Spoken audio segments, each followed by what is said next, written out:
Então, sempre acaba na porra do Hermes e Renato. O Bruno imitando ela do... Oh, baby, baby. Ups! Aí, peraí, eu lembro como que era. Aí, baby, baby é o caralho, sai daqui, porra. Esse é maravilhoso. Ai, eu lembro, esse quadro é maravilhoso. Esse quadro é maravilhoso. E aí volta pra... Aí eu já aproveito e encaminho aí como eu conheci o Bruno. Como que foi parar na plateia do Palhaço Gozo? Como eu fui parar na plateia do Palhaço. Eu assisti, sempre gostei de Hermes e Renato, assisti, e os meninos, quando eles vieram pra São Paulo, eles moravam no mesmo bairro que eu morava. Então eles... Que meninos? Do Hermes e Renato. Eles não eram daqui e vieram pra cá? Eles eram de Petrópolis. Eram do Rio. E aí, quando eles vieram pra São Paulo, eles vinham pra São Paulo sempre pra gravar.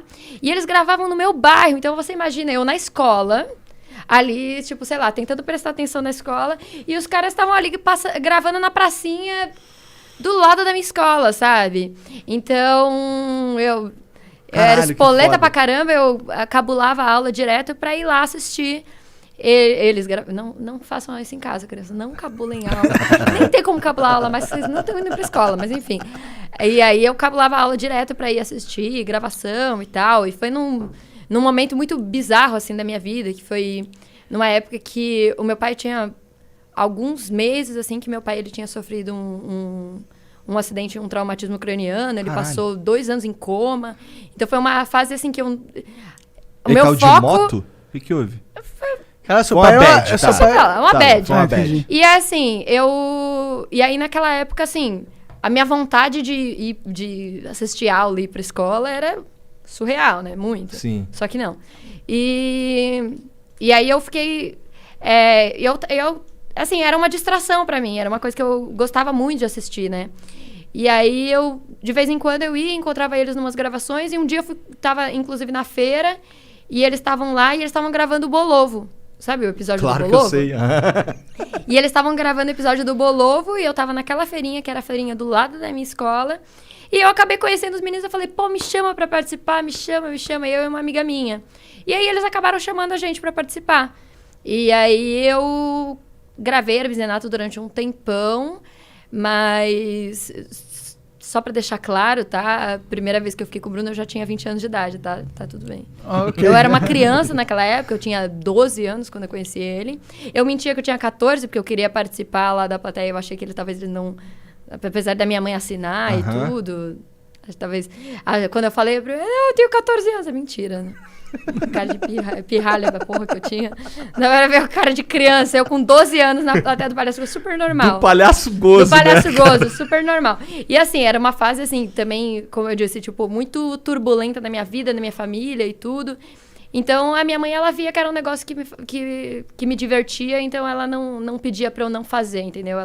Que bom. Ela acabou confiando, porque eu me emancipei desde muito nova, assim, nesse sentido. Eu sempre fui muito responsável, assim, de tudo. Se virar trabalho, mesmo. de estudo, de me virar, né? Então, minha mãe, ela trabalhava muito na época, assim. A gente sempre foi muito, muito humilde, mas depois do acidente do meu pai ficou pior, que a gente não tinha mais pensão, não tinha nada, né? E minha mãe começou a ter que trabalhar dobrado pra gente ter comida na mesa, assim, sabe?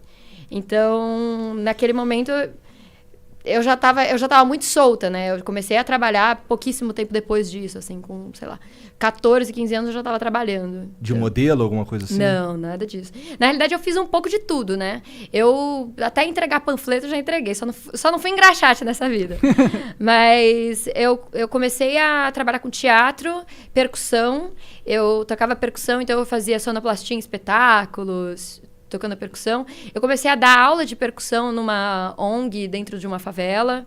Eu já trabalhei até no mercado financeiro. Caralho. Aí eu entrei na faculdade, né? Eu comecei a estudar bastante para conseguir bolsa na faculdade, porque eu sabia que também não ia ter condição nenhuma da minha mãe pagar a faculdade. Eu mal tinha dinheiro para pegar o ônibus para a escola. Eu ia a pé 30 minutos para a escola, porque nem isso a gente não tinha. Mas aí eu peguei na época... Tipo, pedi emprestado de pessoas mais velhas que já tinham feito cursinho, livros de cursinho e tudo. E comecei a estudar bastante para conseguir uma bolsa na faculdade. Consegui bolsa integral na faculdade. Que foda, que faculdade foi? Eu fiz design de moda na Anhembi Morumbi. Olha, que da hora. Eu entrei também na USP, só que na USP o curso era têxtil e moda. E ele era mais voltado à indústria indumentária, que talvez você não saiba o que é isso, mas é tecnologia de tecido. Ok. Só que eu achei que o curso de design na Anhembi Morumbi, ele era muito mais conceituado, né? As melhores do Brasil era Senac, Anhembi Morumbi e Santa Marcelina. Só que a Santa Marcelina, na época, eu também eles tinham um procedimento diferente para a bolsa. Eu fiz a prova, tirei uma nota muito boa na prova, só que eles diziam que tinha tudo, né? Tinha até assistente social que ia na sua casa para ver se você precisava de bolsa e tal. Só que para você entrar descobrir se você conseguiu ou não, você tinha que pagar uma parte do vestibular, da matrícula, que custava, tipo, R$1.800. Caralho. E, tipo, Que lógica burra. Que lógica que é essa? Que regra. Vou pagar aqui 1.800 só pra ver se eu passei. Pra ver se eu passei, sendo que, tipo, eu tava provando que eu queria uma bolsa porque eu não tinha condições de pagar. Não fazia o menor sentido. Mas eu consegui na Anhembi Morumbi, foi ótimo, fiz o curso, era muito bom na Anhembi. E aí, foram 4 anos de curso, concluí a faculdade e logo depois, acho que um ano depois, menos de um ano depois, foi quando eu comecei a trabalhar com games. Obrigado por ter assistido mais este corte e agora eu vou ter que te dar aquela dica monárquica que é o inglês. O inglês é fundamental, cara. Se eu não soubesse inglês, eu não estaria aqui. Isso é muito verdade. Se você acompanha o Flow, você sabe disso. Então, vai aprender inglês que é muito importante, cara. Tem um curso muito fera da whatsapponline.com.br/flow, ok? Esse é o link para você acessar. Tem mais de 300 horas de conteúdo ali, tem professores nativos falando sobre vocabulário, sobre gramática, tem também documentários sobre situações reais que você pode ver lá fora e muitas outras coisas. Vai lá conferir, vai aprender inglês que é importante, whatsapponline.com.br/flow.